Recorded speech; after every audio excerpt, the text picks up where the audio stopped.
constructivamente y entusiastamente con este tema. Bien, miren, yo tenía un conflicto de qué tema presentar, dado que era el caso del suelo. Entonces, decía la profesora al principio, el caso de Yucatán, hay muchas cosas también que decir de Yucatán, voy a mencionar también aquí. Y la idea después de esta presentación surgió porque justamente el próximo año se cumplen 30 años de que fue presentada la reforma ambiental. Estamos desde 1987 con este modelo, con este paradigma, que a nivel mundial todos lo hemos estado conociendo, alrededor del cual pues ya justamente se está desarrollando un sinfín de temas, de proyectos, y creo que vale la pena cuestionarlos, creo que vale la pena estar reflexionando qué se ha logrado, cuáles son los límites y los alcances que se tienen sobre este planteamiento, porque justamente hay alrededor de esto un sinfín de reflexión, ¿no? Entonces, en ese sentido, creo que sería conveniente señalar que a veces se habla de desarrollo sustentable de manera muy simplista. Diría por ahí Enrique Lev, que se ha vulgarizado tanto que ahora cualquier cosa verde o cualquier iniciativa pues ya es sustentable, ¿no? O sea, tenemos bolsas verdes, pues ya es sustentable. Tenemos recicla papel, ya es sustentable, y lo cierto es que se habla mucho, se conoce poco, y en ese sentido los alcances y los límites tienen que estar siendo evaluados. Yo creo que en efecto el hablar de políticas, el hablar de metodologías es algo muy importante, pero también hay que comprender que detrás tiene toda una gama de visiones, de posiciones, de incluso interpretaciones ideológicas. El desarrollo sustentable y también la atención ambiental, pues por un lado tenemos la economía ambiental y por otro lado tenemos la economía ecológica. Eso también define la posición que tenemos. ¿Cuáles son las formas en ese sentido en la que ya lo platicaron ahorita, cómo van a intervenir los distintos actores a nivel comunitario, pues ahora con la doctora Úrsula, los demás, pues cuando trabajan con las mujeres, yo les platicaba mis alumnos, la experiencia más reciente de que trabajé con las mujeres mayas de Cotelchen, toda la península acaban de tener a Monsanto. Es una organización social de apicultores, de mujeres mayas, que toman la iniciativa, más muchos colectivos, y que en ese sentido es como los englobamos aquí. Se entrevistan entonces estos grupos de personas, ellos no hablan de desarrollo sustentable como tal, porque ellos al defender el patrimonio, el suelo, ante Monsanto y ante otros, pues es que nosotros les sabemos que era desarrollo sustentable hace 100 años, ¿no? Y entonces hay que comprender qué posición vamos a tener en todo esto. Entonces, en ese sentido, ya lo mencioné, hay una preocupación mundial, en efecto, hay instituciones especializadas también, hay, en ese sentido, se mencionó ahorita muy rápido, se divide en 3 ejes, la sustentabilidad económica, la social y la ambiental, pero si en ese sentido nosotros hacemos la evaluación de qué tan fácil o qué tan difícil es alcanzar el desarrollo sustentable, lo que vamos a encontrar es que es, desde una visión de un análisis estructural, es muy complejo. Yo les platico a mis alumnos, asumamos la visión ortodoxa meramente convencional y trabajemos con el planteamiento. Lograr viabilidad económica, equidad social y el componente en ese sentido ambiental es algo muy complejo. Las condiciones estructurales de la propia sociedad y las propias características a nivel mundial condicionan bastante esto. Entonces, estos factores endógenos los hemos conocido, se mencionó ahorita el papel del Estado, los distintos órdenes de gobierno, siempre se hace referencia a que el municipio, el desarrollo local, pero hay muchas condiciones. El desarrollo local a veces ni siquiera es el que está propuesto a ese nivel, y cuando ya vemos el análisis que la toma de decisiones en realidad viene bajando de una manera vertical, y las localidades son las que en última instancia y en menor proporción son quienes están proponiendo justamente esos proyectos. Entonces, en ese sentido, este modelo que también estamos viendo ahorita, esta situación que se está enfrentando, todo lo que se está discutiendo de qué va a suceder ahorita a raíz de estas elecciones en Estados Unidos, van a tener implicaciones también en el nivel del aspecto ambiental, el TPP, todo lo que está funcionando. Por ahí yo estoy ahorita especializándome en muchos temas de China, pero bueno, yo inicié trabajando todo el suelo de conservación desde hace 10 años, estar trabajando, recorriendo con las comunidades, y en ese sentido uno diría, bueno, ¿cómo se traduce lo macroeconómico a lo microeconómico? Y son dos mundos completamente diferentes, ¿no? Entonces, ese modelo estructural que conocemos a nivel internacional, que está definido por ciertas rutas, pues en ese sentido van a estar condicionando justamente las políticas a nivel micro, macro, meso, todos estos niveles, ¿no? Esta situación de la población, estos factores que estábamos mencionando, y este tipo de temas que también ahorita voy a poner algunos casos respecto de qué está significando este modelo internacional de las nuevas cadenas globales de valor, qué está significando esta nueva división internacional del trabajo a nivel local. Cómo es de que llegan empresas transnacionales, transforman el territorio, condicionan la dinámica, en este caso ambiental y poblacional, y que también tiene que estar siendo reflexionado, decía, desde esta perspectiva. Entonces, en el caso de México, creo que se tiene ya a día de hoy una administración pública, legislativa y normativa muy consolidada. Se tienen en ese sentido instituciones especializadas que han desarrollado toda una serie de acciones muy concretas y ya de manera más reciente pues se van incorporando y modernizando todos los planteamientos cuando hablamos ya desde el programa 21, la Agenda del 2030 sobre esta cuestión de la sustentabilidad. Entonces, en ese sentido, lo que mencionaba en un principio, cómo es de que vamos a evaluar esto, mencionaba la doctora Rodrigo, que ya se nos fue, pero quería intercambiar unas ideas con ella, pues la complejidad acerca de cómo las metodologías se diseñan, pero no hay información a veces para eso. Uno supone que va a encontrar algo, pero resulta que uno llega y cuesta la realidad es otra. Los elementos sociales que también están presentes, cómo los agudizan, situaciones como por ejemplo el narcotráfico, cómo uno quiere llegar a evaluar qué está sucediendo en Michoacán, con la tala clandestina de bosques, en Morelos, en muchos lados, eso uno no lo va a saber. Hay también una situación que tristemente se da mucho en México, hay mucha improvisación, hay mucho freelance tratando de hacer temas ambientales y entonces en ese sentido también es un obstáculo muy fuerte para el tema ambiental cuando uno quiere hacer diagnósticos. Como también desde la escala municipal condicionan la elaboración, por ejemplo, de programas de ordenamiento ecológico territorial, porque pues se arreglan con quienes hacen los mapeos, los dibujos y declaran un uso de suelo que no tiene que ver. Todos esos fenómenos están ahí presentes. Y en ese sentido, lo que les mencionaba, tenemos toda una estructura que creo que puede estar dándonos una ruta de por dónde se está trabajando, de por dónde se está llegando, pero a veces habría que señalar, no precisamente se toman en cuenta a los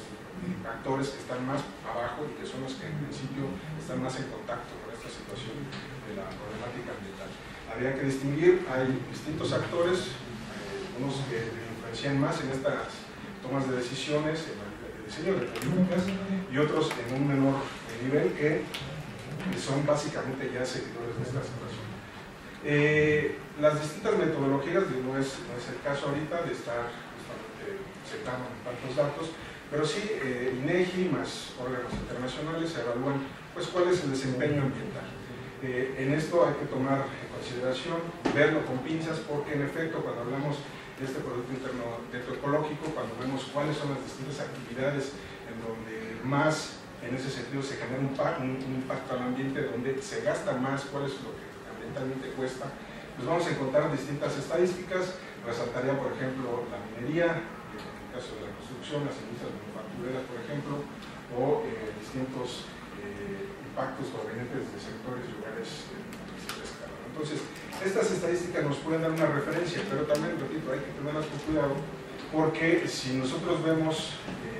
las tendencias, podemos concluir, pues vamos bien, vamos disminuyendo los costos por degradación, vamos disminuyendo los gastos, los costos en agotamiento del ambiente. Entonces, la conclusión sería, pues sustentablemente vamos avanzando. Sin embargo, en este sentido, hay que señalar que muchos de esos impactos no son registrados por las situaciones que ya mencionamos y también por distintas situaciones que dentro del sistema mexicano político pues están presentes, como es el tema de la corrupción. Entonces hay casos que se documentan y otros que no van a estar presentes y la idea es, por eso señalo más que nada para ver cómo se va dando esta premisa de una posible ruta de análisis. Aquí un poco de manera más desagregada, cómo se dan estos costos por agotamiento,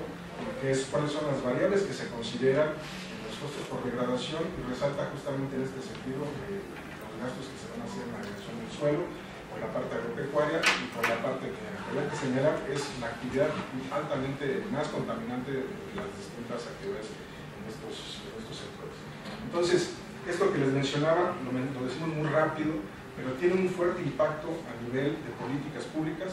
nivel de políticas ambientales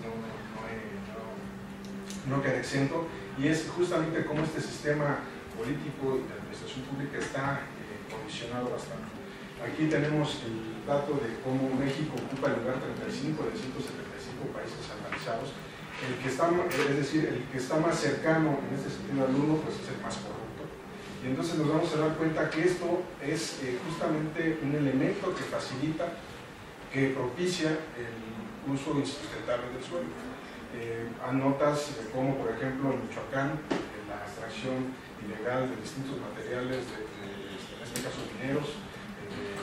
bosques, pues, por ejemplo, los chinos los compraban, pero aquí había que aclarar, hay distintos actores, hay distintos agentes que en ese sentido aprovechan lo que internamente está presente. Las deficiencias que están son las que se aprovechan y eso redunda en este tipo de situaciones. Entonces, en este tema que mencionábamos de lo que es la mesa, en este tipo de aprovechamiento de uso del suelo,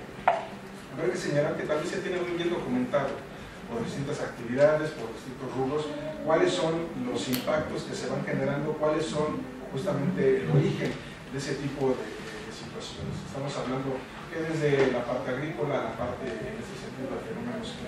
climáticos, en un contexto general mundial sobre el cambio del clima, todo lo que está impactando, pues creo que en ese sentido se tiene un avance significativo y por ahí vamos bien. El punto es cuando ya vamos a ver las acciones y habría que señalar en esos términos si las políticas públicas están en realidad atendiendo este principio precautorio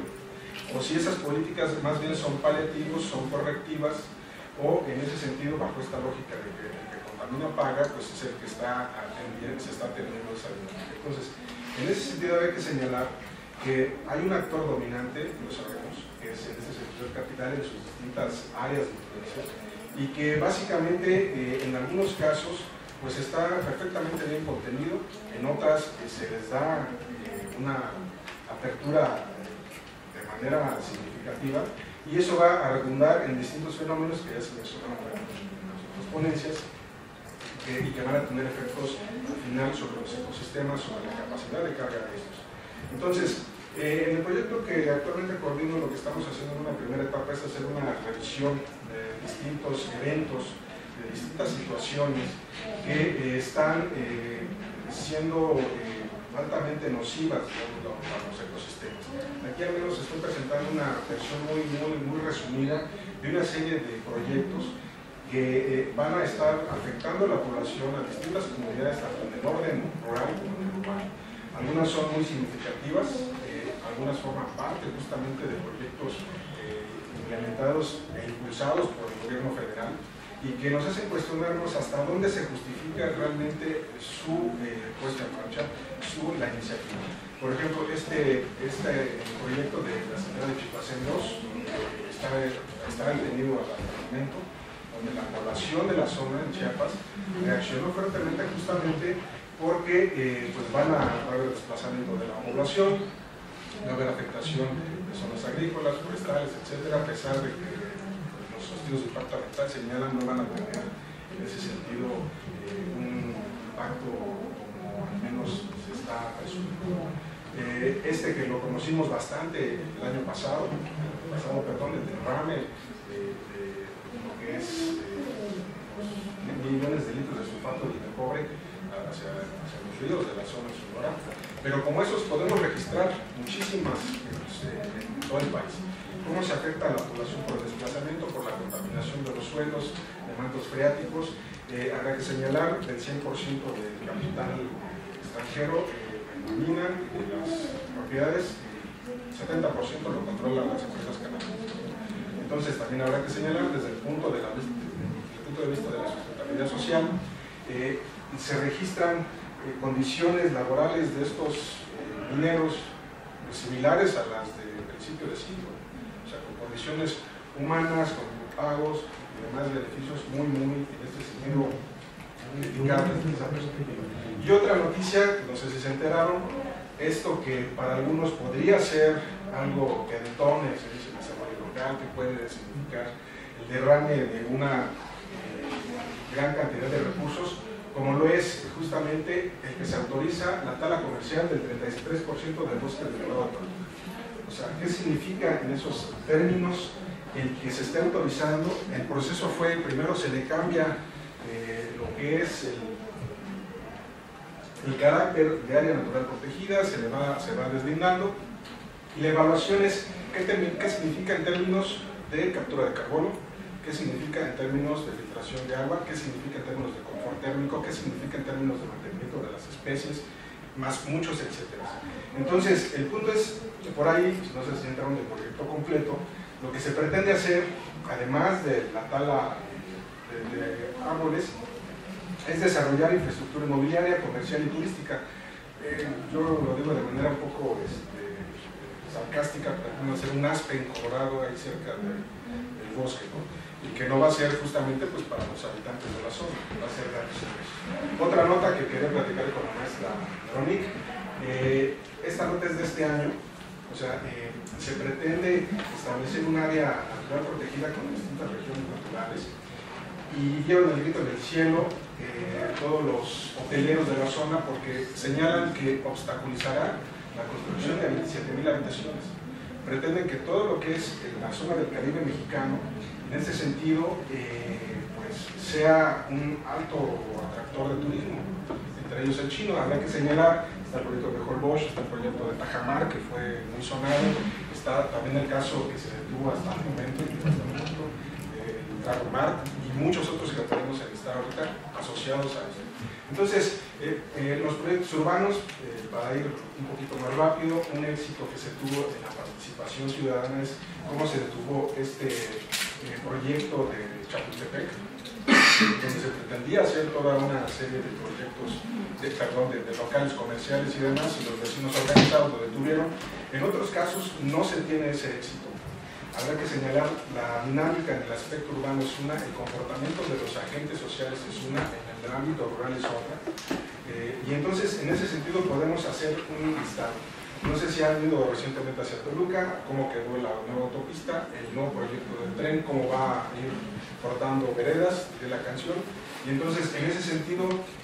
tenemos otro tipo de fenómenos y de proyectos donde participan activamente ciertos grupos, algunos ya los conocemos por su relación con el actual gobierno, y otros tantos que, bueno, pues están generando impactos diferenciados. Este otro proyecto, creo que nos dio mucho gusto que hayan invitado a todos los habitantes de la estación Chapultepec. Lo que ya no nos va a gustar es que lo que se va a construir ahí pues va a afectar el patrimonio cultural, visual, desde la perspectiva de que pues, te van a tapar el bosque de Chapultepec, el castillo. Cómo va a estar implementándose una serie de actividades alrededor que, pues para el caso, va a dar lo mismo en ese tipo de impactos. Entonces, en ese sentido, el proyecto está recopilando información para ir documentando una serie de impactos, una serie de actores, para justamente checar pues, cuál está siendo esta dinámica. Entonces, para ir haciendo un poco las conclusiones, estos fenómenos los conocemos, les digo, pero hay muchísimo que podemos ahorita platicar, pero el detalle es que se reproduce a nivel local, a nivel nacional. Iría concluyendo de que desde el año pasado se presentó esto, como son las zonas económicas especiales. Por ahí alguien, el presidente le dijo, pues, ¿cómo le llamamos? Llámale así, de que en China están siendo muy exitosos, pero en realidad si nosotros revisamos los antecedentes del proyecto de integración del Pan Puebla Panamá o el proyecto Mesoamérica, en realidad no son diferentes. Lo que tienen detrás y los proyectos van siguiendo una misma lógica, y la pregunta es hasta dónde realmente esos proyectos son para retornar el desarrollo local, hasta dónde esos proyectos realmente están cumpliendo con la necesidad de justamente las comunidades, y a nivel nacional cuál es el beneficio que está dejando este tipo o va a dejar estos proyectos. Rápidamente, que ya se me acabó el tiempo, pues este desarrollo sustentable está condicionado justamente por el sistema económico vigente. No se plantea un cambio de paradigma, se está realmente tratando de adecuarlo. Hay un condicionamiento fuerte para este tipo de políticas. Los países en vías de desarrollo son justamente los que recaban y en los que recae una responsabilidad, desde, por ejemplo, la visión de Juan Martínez Salier, en este concepto de la deuda ecológica, son los que están, en este sentido, teniendo un mayor impacto justamente por la movilización, por estar arropando una serie de actividades promovidas por las empresas transnacionales y por proyectos de desarrollo regional bajo esa lógica. Y entonces la organización social, pues en definitiva, tendrá que ser justamente uno de los principales agentes para generar la balanza. Entonces, pues en lo general es una pregunta, es exclusivamente de políticas ambientales, no es solamente el tema, tiene que haber una transversalidad. También habrá que señalar cuál es el carácter de esas políticas, porque normalmente a veces se dice, es que no hay una política ambiental, no hay una política agrícola. Yo creo que en realidad sí la hay, pero está muy bien definida, está muy bien orientada, está muy condicionada, y de ahí pues podríamos seguir platicando mucho.